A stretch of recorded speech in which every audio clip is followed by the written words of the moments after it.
to take a few minutes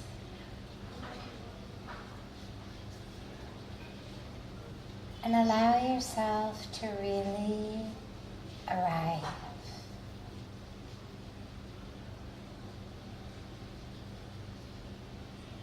Our bodies are here, but in so many cases the rest of us is not.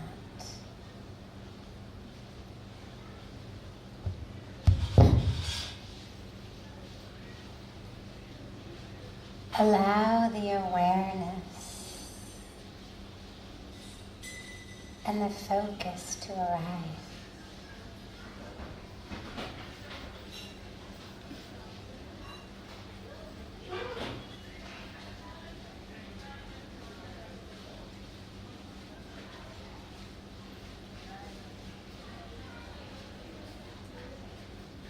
Draw the awareness to your breath.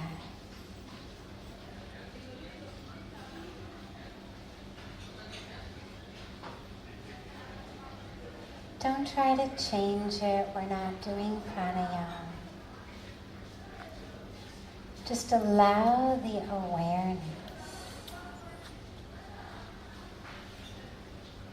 to merge with your breath.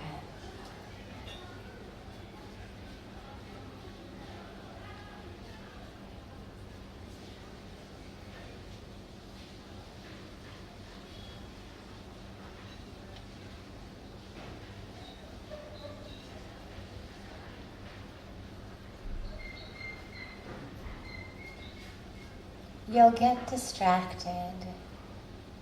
Sounds will come. Thoughts will come. Sensations will come. But don't worry. Don't fight them off. Just gently draw the awareness back to the breath.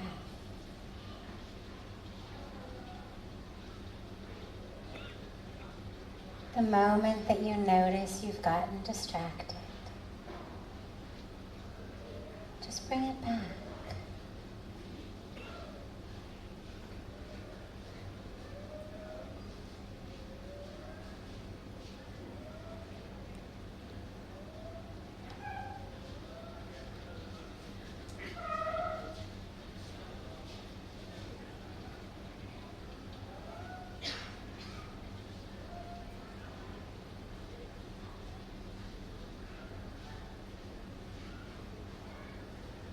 Just keep drawing that awareness into the breath. Draw it inward.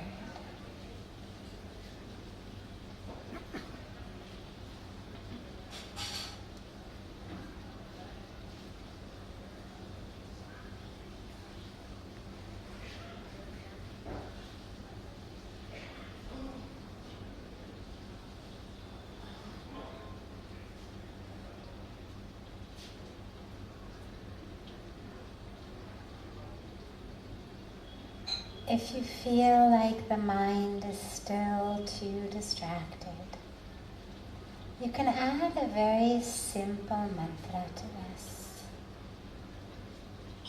You can add the mantra of so hum. So on the inhalation. And hum on the exhalation. It means I am that. I am one with the universe. I am one with all there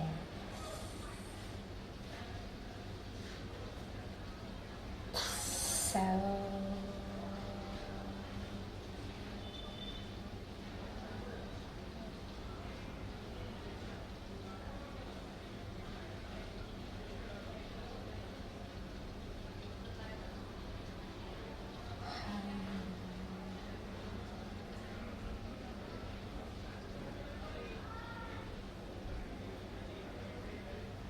Just allow yourself to gently chant Soham on the inhalations and exhalations to help the awareness and the attention stay anchored in the breath.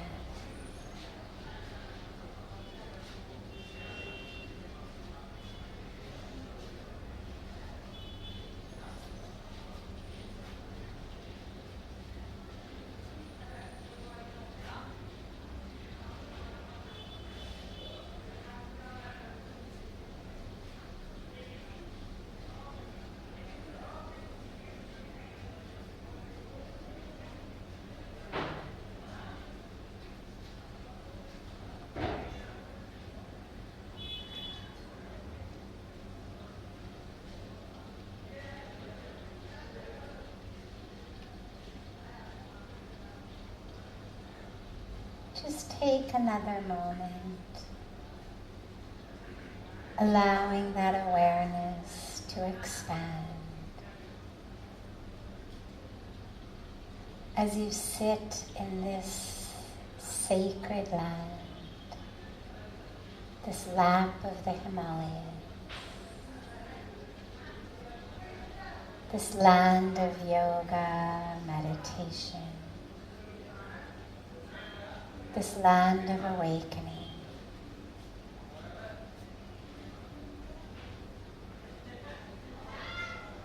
You sit here as so many have sat before you, in this holy place.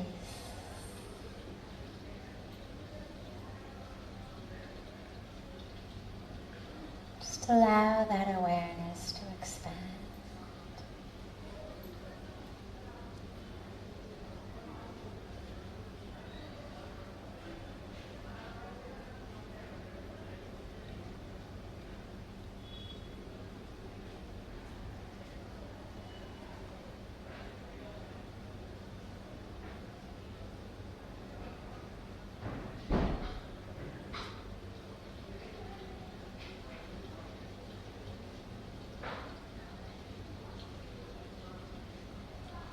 Slowly and gently bring the palms of your hands together, chest level, and rub them gently against each other.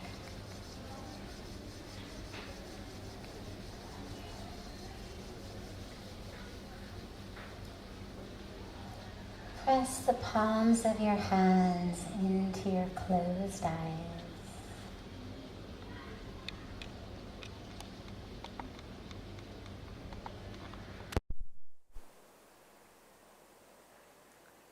Slowly and gently lower the hands and open your eyes.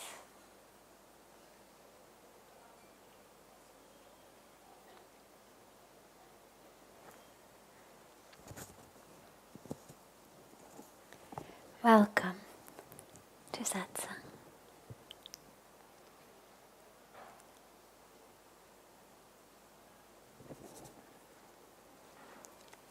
We'll start as always with a question that's come in advance and then open it up to any questions that anyone here has.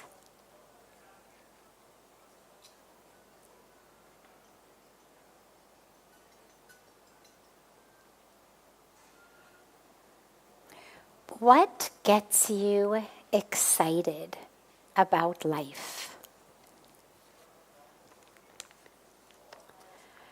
What gets me excited about life? Many things.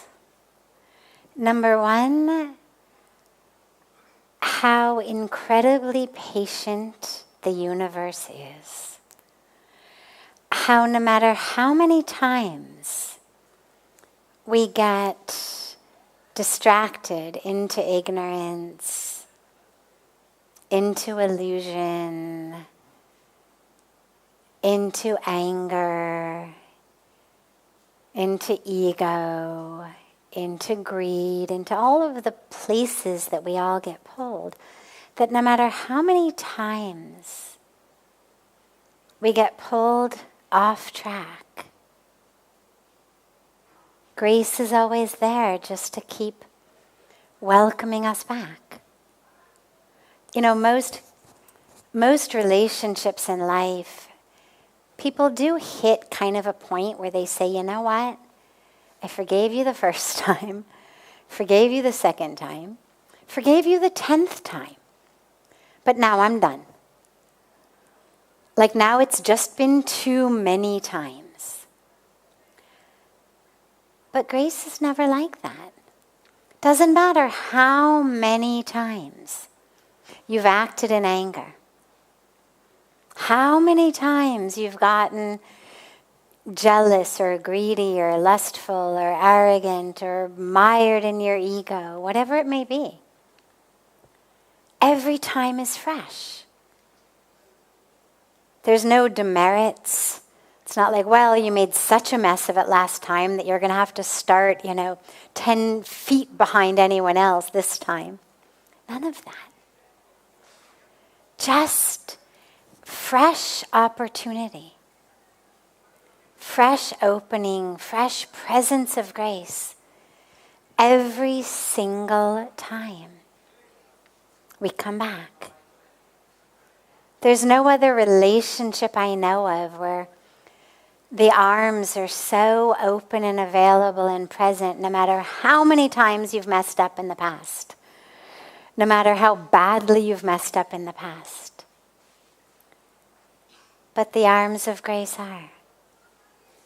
And so to me, that's very exciting.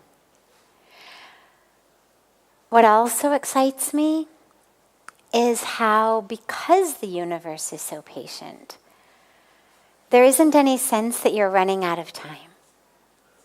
Yes, why not get enlightened in this life? Absolutely, why not? We all can, we have the opportunity. And if you don't, it's okay. You got next life. You got the life after that. This idea that, so many of us are so used to deadlines. Need this in by 5 p.m. Need this in by tomorrow morning. Need this in by this time, that time. And the universe is like, you know what? You want to do it this life? Great. You don't want to do it this life? That's okay. You'll come back. You'll do it next life. You can do it the life after that. And again, there isn't any judgment. There's no sense that we're somehow bad or wrong if we don't actually clear all of our karmic debts in this life, or fulfill all of our soul's journey in this life. So there's this infinite patience that to me is so beautiful. And then the other last thing, again, there's so much that excites me about life. I love life. But just one last thing for now is all of the beautiful ways that we have in our human existence of interacting with the divine creation. So spiritually we know we're not the body, we're soul. We know that the highest truth, the deepest truth, is that all of these senses, this body, that it's all an illusion. That ultimately we are just soul, we're spirit. We're never born, we never die. There's no place I begin, no place I end. And yet, in the midst of that very deep and true and powerful, highest spiritual teachings and spiritual truth, we also have this beautiful human existence with these beautiful bodies through which we are able to actually experience the divine creation. And so, yes, the body on some level is an illusion. Anything other than soul on some level is an illusion. And using your eyes to watch Mother Ganga flow is such a gift. Using your ears to listen to the sound of Vedic mantras be chanted is such a gift.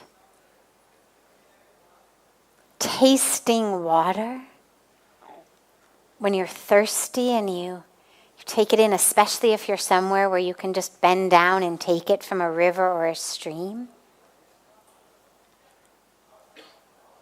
Taking in that natural world, that exquisite creation. Using all of our senses, using this body, not as something to be ignored or denied, but as this amazing instrument that we've been given to know the creation. So the body can't necessarily know God. Like, we can't know God with our brain. That's what we need to drop into the heart for. But we can know God's creation. We can experience the divine. You know, so many people say, how do I experience God? I want to see God, feel God. And that's something that so many people yearn for. And yet it's something that so many find it really difficult to ever actually experience. But the good news is that even if you can't actually yet see God or feel God, you can see and feel God's creation. We all have that ability. We can see, we can feel, we can hug the trees. We can dip in the sacred Mother Ganga or all of our water bodies. We can hear the birds. We can lie in the grass, in the soil. So until we have the ability to really experience the Creator, we have the ability to experience the creation, which to me is incredibly beautiful and incredibly exciting.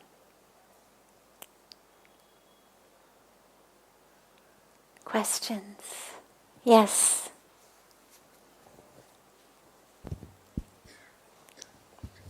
Sadhviji Pranam. My name is Bhadresh Pandit. I come from Tanzania, and we are 11 of us. Some have come from UK, and we are really honored that you mentioned the names of our deceased, and you prayed for them. So we're really very, very thankful. Thank you so much. Sadhviji, my question is this, that I've seen quite a few people in our relatives and friends who have been really good, but they've suffered whole of their life and they ended up with really bad disease. And bad people, they don't have any kind of this disease, you know, they're enjoying the life. So that, it confuses me.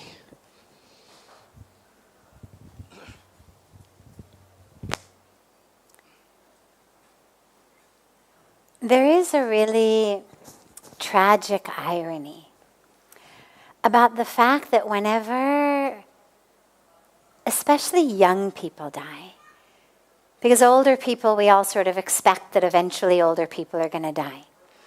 But when especially someone who we don't expect that they're going to die gets very sick or dies, almost inevitably, it seems that they were the sweetest, the purest, the most good, the most giving, the most honest, the most caring. And it is this really interesting, tragic irony, as you say, that so many people who are really good people suffer. And then those who, as you say, are really bad people don't seem to suffer. Now, the dilemma with that is our definition of suffering. And our idea of what determines a karmic path. So, if we understand karma simply to be that wealth, health, success, longevity are rewards, and illness, failure, loss, early death are punishments, then it makes no sense. Those who should be rewarded are being punished, those who should be punished are being rewarded. And yet, that's not actually how it works. The law of karma has nothing to do with rewards and punishments. There's no objective sense that wealth is good and poverty is bad. That health is good and sickness is bad.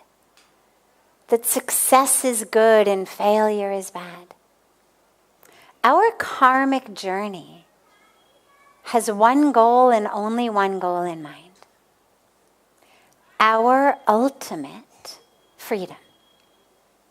Ultimately, our moksha, our enlightenment, our God realization, self-realization. Now, that which we get in life, that which manifests as the current destiny, based on all of my past karmas from this life and other lives, is exactly that which is most conducive for me to take my next step closer to awareness, to awakening. And for some, it happens in poverty. For some, it happens in wealth. For some, it happens in illness. For some, it happens in vibrant health. It depends where we are on our karmic journey. But you could look at somebody who's succeeding and have no idea where they are in their karmic journey and what role this current, very sort of superficial level success is playing in their ultimate karmic journey. Versus someone who's failed or lost. We have no idea what role this very momentary, superficial level of failure or loss, what is that playing? What role is that playing? We don't know. But what we do know is that whatever befalls us, our question always needs to be the same, which is, how can I use this experience to get closer to God? How can I use this experience to peel back the layers of me, of ignorance, of false identification? The second piece about this that's important is when we see someone who, as you say, is a bad person, meaning they're dishonest, they're cruel, they take advantage, they harm others, and we see them succeeding. We look at them and we think they're being rewarded. They're doing such bad things, but they're being rewarded. But what we don't know is what actually their internal experience is about. I tell you this personally, I've been in so many situations, so many, where we arrive in some city, let's say. Many, many, many members of the community are there to receive. The home to which we're going, let's say, is a home of people who seem to be leaders in the community. Very, very successful, very, very well-to-do, lots of fancy cars in the driveway, big, big house, everybody comes over. And you know that everybody else is thinking, wow, wish we could be like them. Aren't they lucky? And yet, the moment everybody else leaves, and we're left just sitting with that family, the tears start. And you have no idea the suffering that is happening in those homes. They don't share it. They don't tell the jet to maintain karna. We're very worried ki samne wale kya sochenge, sari jet chali jayegi. So we put on this happy face, especially if we look like we're big, big successes. But what I can tell you is that inside story is actually how much suffering there is. The other last piece of this, because of course we know that the law of karma is perfect. We just don't know when things are going to blossom. You plant seeds, some of them blossom right away. Some take months, some take years.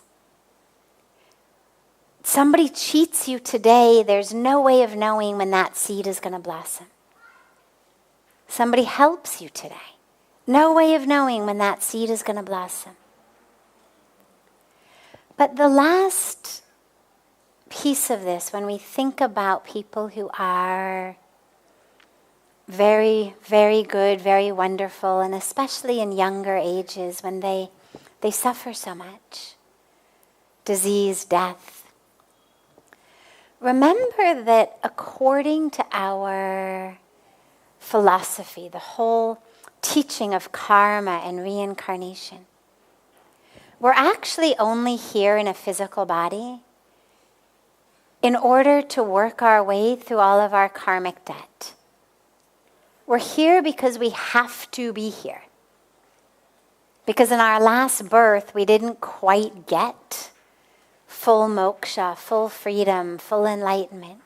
We didn't finish our karmic debts in the last life. So we came back. But we have a lot of people who, in their previous life, were very, very, very close.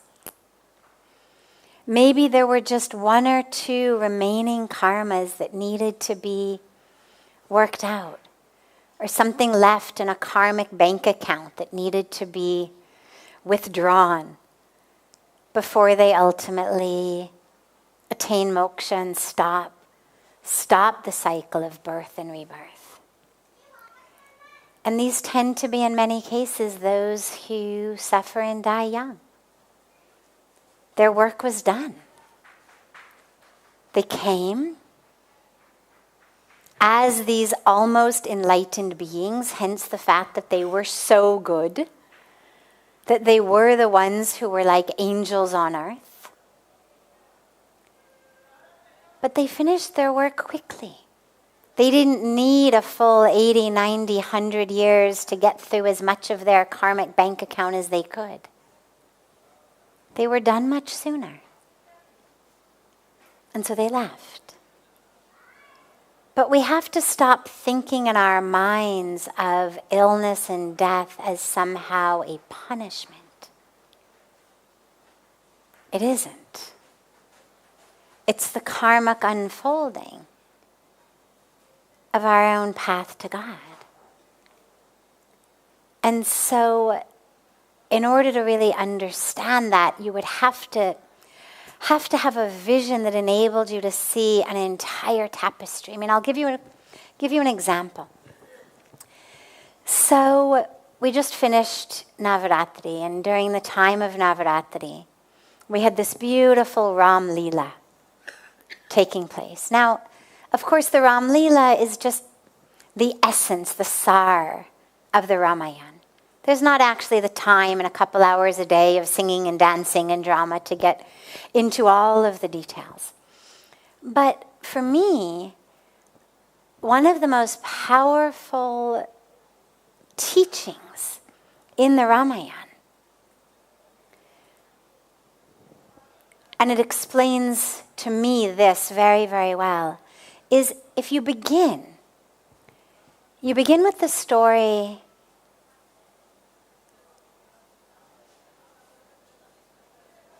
of when King Dashrath had no offspring, right? He wanted offspring, he had no offspring. Now, at that time, he's out hunting.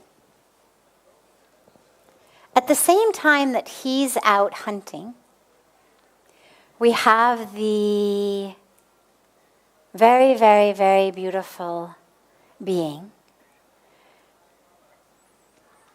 whose name is escaping me at the moment. Sankat Kumar. Shravan Kumar, thank you. I remembered the Kumar, it was the Shravan that took a moment, thank you. Shravan Kumar is out, he's carrying his parents on the pilgrimage. His parents are blind, he's taking them on yatra. They stop at a hermitage, he leaves his parents in the hermitage, he goes to the river to fetch water. Fetches the water. As he's fetching water, King Dashrath is hunting. He hears a noise, thinks it's a deer, flings his arrow from his bow, and it hits Shravan Kumar. Now he rushes to see what he thought was going to be this deer, and he sees Shravan Kumar. And obviously he feels horrible. He was a good man. Shravan Kumar says, there's nothing you can do for me. My life is flowing out of me. He said, but my parents are in this hermitage. Please take this water to them. They're blind. Tell them what has happened. So King Dashrath takes the water. He goes. Shravan Kumar's parents hear him. And they say, Shravan Kumar, Shravan Kumar. What's he going to say, right? So he's silent. And again, they say, Shravan Kumar. Finally, he tells them what happened. And they curse him. They curse him. That as we are dying today of a broken heart due to the loss of our son, so you will die of a broken heart due to the loss of your son. Now, we had no sons. But now you look at how the entire karmic tapestry had to be woven.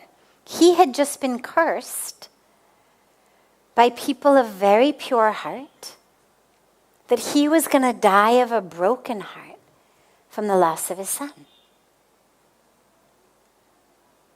Fast forward,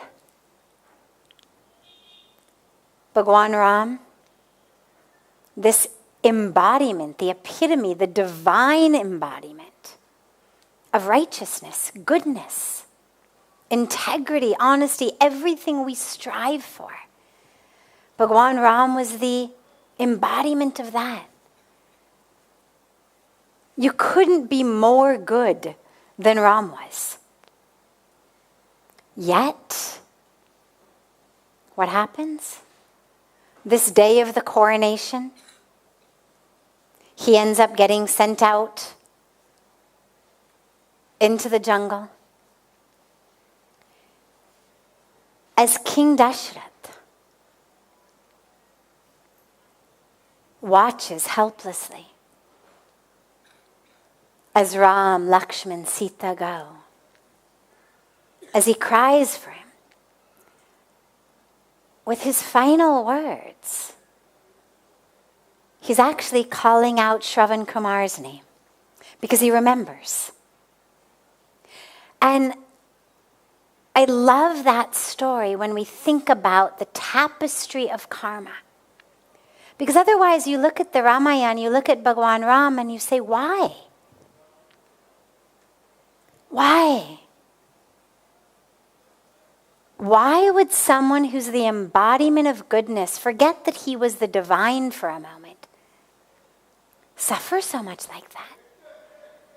How could he possibly be sent away from the kingdom, sent into the jungle? Because his father needed to die of a broken heart at the loss of his son. And in the same way, when we look at the suffering of very good people, if we simply can step back far enough to see where all of the karmic threads interweave, we would see a tapestry that would show us threads like that.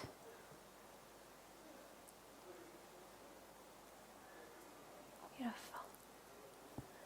Other questions?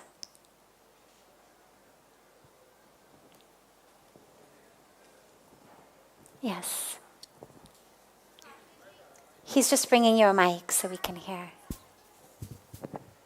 Sadhviji, could you please explain the significance of Kalpa Vriksha? Sure. Vriksha literally means the wish-fulfilling tree. Just last week, a very, very sweet young girl was asking me whether if we whisper what we want in Nandi's ear, do we get it? She was actually part of the Ram Leela troupe, and they had gone up to the Nilkand Mahadev Mandir. She wanted to know whether if she whispered in Nandi's ear what she wanted, would she get it?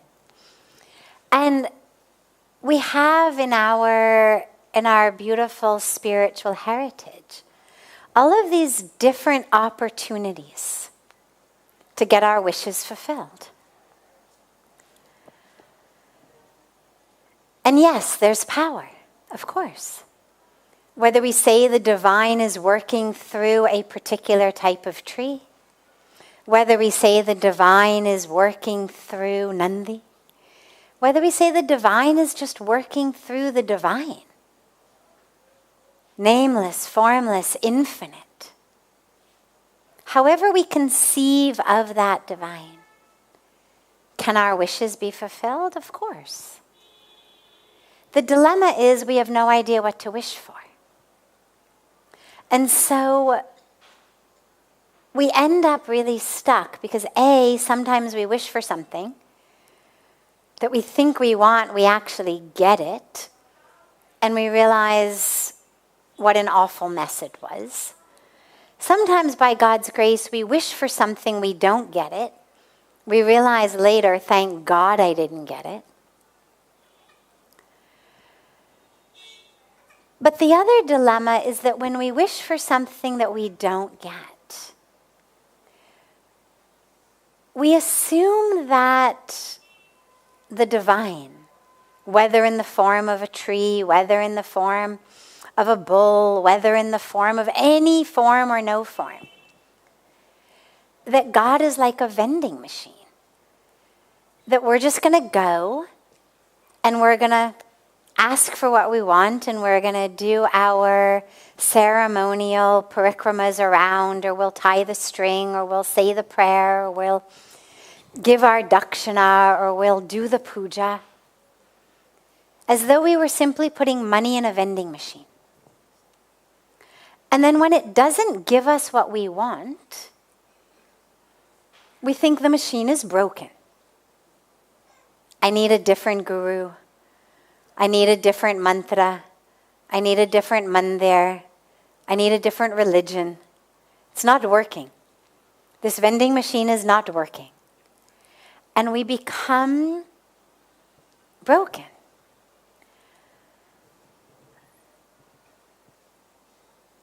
The divine gives us what we need. That which, as I was just saying, is that which is the most conducive for us to take our next step closer to God. And God doesn't play favorites. So the dilemma becomes, if I go to the Kalpa Vriksha and I say, I should be number one in my class. Well, if I get that, that means that somehow God decided that I was more important than all of the other students in the class, also praying I should be number one. It would imply that somehow any of these divine embodiments were somehow playing favorites. And if you just got there first, that you could be made number one in class. Or you could be the one who got this thing that everybody wants. But God doesn't play favorites. God's not going to give you somebody else's job just because you came and prayed at the Kalpa Vriksha for it. Or give you someone else's anything. Because that would imply that God didn't love that other person as much as they love you. So this is where we have to know what to ask for. The wishes that get fulfilled are those that are in alignment with the divine flow of the universe. If I go and I say to Kalpa Vriksha, I would like Ganga to start flowing in the other direction, please. It should go from Ganga Sagar to Gomukh. Tika? I'll fast, I'll do my puja. Just go us taraf bhej do, up the mountain. It's not going to work. Because there is a flow of Ganga. Just like there's a flow of the universe. There's a flow of the divine. And God's not going to reverse the flow that impacts everybody else on earth just because you asked him to. So we learn to pray for actually that which is in the divine flow and that which takes us closer to God. So we pray for surrender. We pray to be free of our ego. We pray to be free of ignorance. We pray to be free of anger. We pray to learn how to forgive. We pray to have more and more bhakti, more and more gyan, to be able to have every minute and every moment be karma yoga, to use every action as yoga. We pray to make our will God's will, to come into alignment with the divine. We get a full moon. And the moon doesn't ever change shape. The moon's shape is always the same. But we get a full moon when the moon comes into better alignment between the sun and the earth. When we have a new moon, Amavasya, you could say the moon had gone out of alignment. She was not able to reflect any light of the sun onto the earth. But could you imagine if the moon in Amavasya said, I'm not going anywhere, and started trying to make the sun move? I want to reflect light onto the earth, but this is where I am, and the sun has to come to me. Well, she wouldn't get very far. She'd never be able to reflect light. Because the sun, unlike the moon, unlike the earth, isn't actually moving in orbit around us. So the only way to get that alignment is for the moon to move. In the same way in our lives, when we are looking for that light, for whatever we are hoping for, instead of expecting the rest of the universe to move or expecting God to somehow make the rest of the universe move for us. We pray for the wisdom, the humility, the ability, the clarity to be able to move into alignment. We pray to be able to use every minute and every moment getting closer to God. So if those are your wishes, they'll always be fulfilled. And otherwise, yeah, there's definitely a power. I mean, there's the power of miracles. God is the miracle. So whether it's miracles through the tree, miracles through Nandi, miracles through any other infinite way, they happen. But as Pujya Swamiji always says, the greatest miracle is you. So use your wishes to make yourself happen. And to really experience that miracle of you in this life.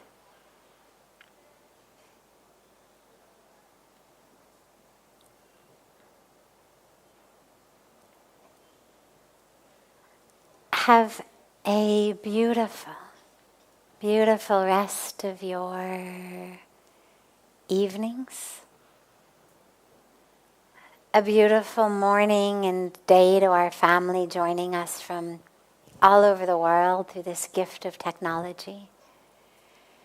And I look so forward to being together with you all tomorrow. Have a beautiful, beautiful rest of your evening and so much love to you.